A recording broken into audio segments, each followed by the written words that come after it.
harus kerjasama dengan baik. Gimana cara upacara ini berjalan dengan lancar dan begitu.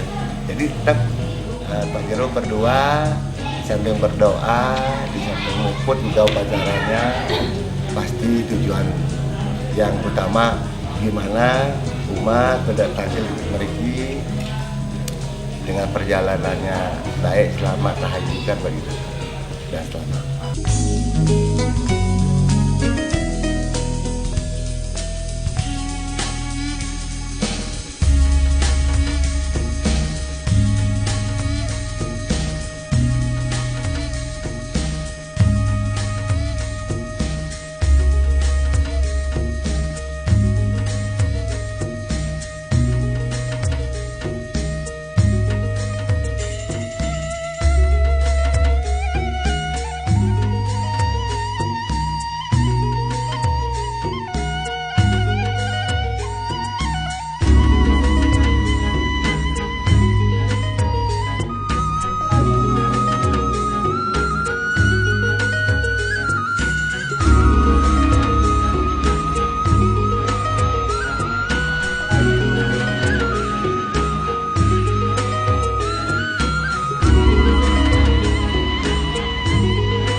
tujuan dan maksudnya adalah selama setahun dari sekarang kita dianugerahi, dilimpahi oleh Tuhan Yang Maha Esa kemakmuran Sanang Papan yang tidak taranya baik kemampuan dalam pemikiran-pemikiran yang menuju ke arah positif.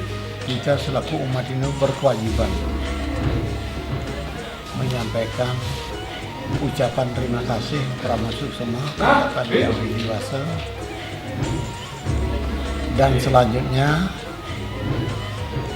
tahun berikutnya yang akan datang semoga juga beliau terus memberikan rahmatnya dan melindungi umatnya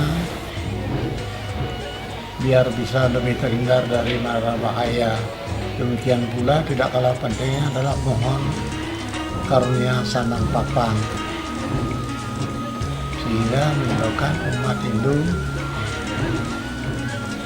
tua muda besar kecil tiada kekurangan doa. Itu maksudnya.